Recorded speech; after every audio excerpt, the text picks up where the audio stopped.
సహజంగా అలా అన్ని స్ట్రైడ్లో తీసుకుంటారు మీరు. అయితే మొన్న ఇటీవల జర్నలిస్టులు అందరూ ఎందుకు కత్తి కట్టారు సార్ మీ మీద? జర్నలిస్టులు అందరు కాదు, ఫిల్మ్ జర్నలిస్టులు మాత్రం కొంతమంది అంటే వాళ్ళు ఎందుకు కట్టారో నాకేం సంబంధం. ఇప్పుడు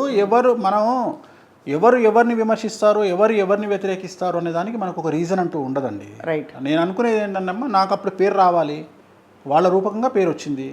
సో వాళ్ళకి ఎందుకు జరిగింది, ఏం జరిగింది అని నేను చెప్పలేను. నాకంటే ఎక్కువగా విమర్శించే వాళ్ళు చాలామంది ఉంటారు. బట్ వాళ్ళు నా దగ్గరకు వచ్చి నా గురించి మాట్లాడినారంటే వాళ్ళకి ఏం ఆబ్లిగేషన్స్ ఉన్నాయో, వాళ్ళ మీద ఏముందో నాకు తెలియదు. బట్ నేను అల్టిమేట్గా తీసుకునేది ఏంటంటే, నాకు దాని రిజల్ట్ అవుట్కమ్ ఏం జరిగింది, నాకు దాని రిజల్ట్ చాలా మంచి జరిగింది. సో నేను ఒక 4 రాష్ట్రాలకు తెలిసాను. నా పర్సంటేజ్, నా ఉదాహరణ నేను 50% తెలిసిన నుండి ఇంకొక 20% పెరిగింది నా రేంజ్. సో నాకు అది చాలా ప్లస్ పాయింట్. అంబానీ లాంటోడే 5,000 కోట్లు పెట్టి పెళ్ళి ఎందుకు చేస్తాడు? పిచ్చోడే చేయడు కదా, ప్రచారం కోసం చేస్తాడు.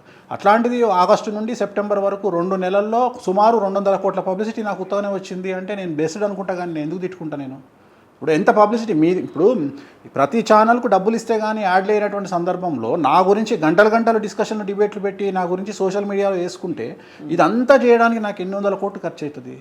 సో నేను ఎంత అదృష్టవంతుడిని నేను. అంటే ఎంత డబ్బు లేకుండా అసలు నేను మనిషిని మనిషిగా చూడను, గ్రహాలుగా చూస్తా అంతే. నాకు ఏ వ్యక్తితో మాట్లాడినా 9 గ్రహాలే కనిపిస్తాయి నాకు. మీకు సంతకం పెడుతున్న సీఎం కనిపిస్తే నాకు పాడెక్కిన సీఎం కనిపిస్తాడు. మీకు 1000 కోట్లు వసూలు చేసిన హీరో కనిపిస్తే నాకు పనికి రాకుండా పోయిన హీరో కనిపిస్తాడు. మీకు 3000 కోట్లు వసూలు చేసిన హీరోయిన్ కనిపిస్తే నాకు సంపాదించిన సొమ్మంతా లవ్వర్కు పెట్టి రోడ్డు మీద తిరిగేటువంటి హీరోయిన్ కనిపిస్తుంది. అంటే నాకు తర్వాత అన్ని కళ్ళ ముందర కనిపిస్తుంటాయి. నాకు వీళ్ళ జాతకం ఇట్లా ఉంటుంది అని కనిపిస్తుంది. అది మాట్లాడటము, ఆ నోటి దూల వల్లనే కొన్ని సమస్యలు వచ్చినాయి. అందుకని తగ్గించుకున్నారు. అయితే మీరు వద్దు, నాకు ఎందుకు అనవసరం కంటపడ, ఎందుకు తలకాయ నొప్పి. కావాల్సిన పబ్లిసిటీ వచ్చింది, ఇప్పటికైతే ఎక్స్ట్రీమ్గా వచ్చేసింది. ఇప్పుడు వద్దు, ఇప్పుడు కాదు, ఇక లైఫ్లో నాకు తెలుగుకొద్దు. తెలుగులో వ్యాక్యూమ్ నేను కవర్ చేసిన. నాకు కావాల్సింది ఇప్పుడు కన్నడ, తమిళ్, హిందీలో నేను కవర్ చేసుకుంటాను. మరి అక్కడ వెళ్ళి ఇలాగే మాట్లాడతారు. మళ్ళీ ఇట్లా మాట్లాడినా నాకు నష్టం లేదు, ఎందుకంటే బాలీవుడ్లో ఇలాంటివి ఉండవు కదా. అంతే. ఇప్పుడు బాలీవుడ్లో 10 మంది ఆస్ట్రేలియర్స్ ఉన్నారు, అందరూ డేట్స్తో సహా చెప్తున్నారు. సో వాళ్ళకి అక్కడ కాంట్రవర్సీస్ ఏం లేవు.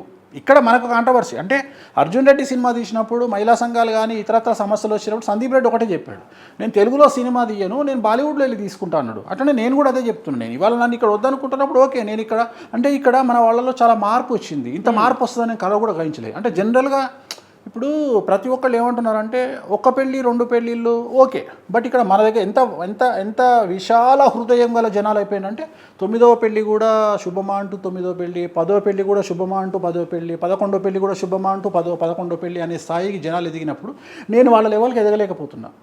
నేను 1వ పెళ్ళి దగ్గరనే ఆగాలనుకుంటున్నా, లేదా కలియుగానికి 2వ పెళ్ళి దగ్గర ఆగాలనుకుంటున్నా. కానీ వీళ్ళు ఏమంటున్నారంటే అట్లా వద్దండి, 11వ పెళ్ళిని కూడా శుభమనండి. అంటే నేను ఓకే, నేనే మిస్బ్యాలెన్స్ అవుతున్నాను, నేను ఈ జనరేషన్కి పనికిరానేమో, ఈ తెలుగు పీపుల్కి పనికిరామేమో, బాలీవుడ్కి పోదాం, అక్కడ చెప్పుకుందాం, కర్ణాటక చెప్పుకుందాం, తమిళనాడు చెప్పుకుందాం, ఎందుకు మనకు తలకాయ. అట్లా 9 పెళ్ళిళ్ళు వాళ్ళు వచ్చారు మీ దగ్గరికి, వస్తూనే ఉంటారు. కలియుగంలో కామన్ కదా.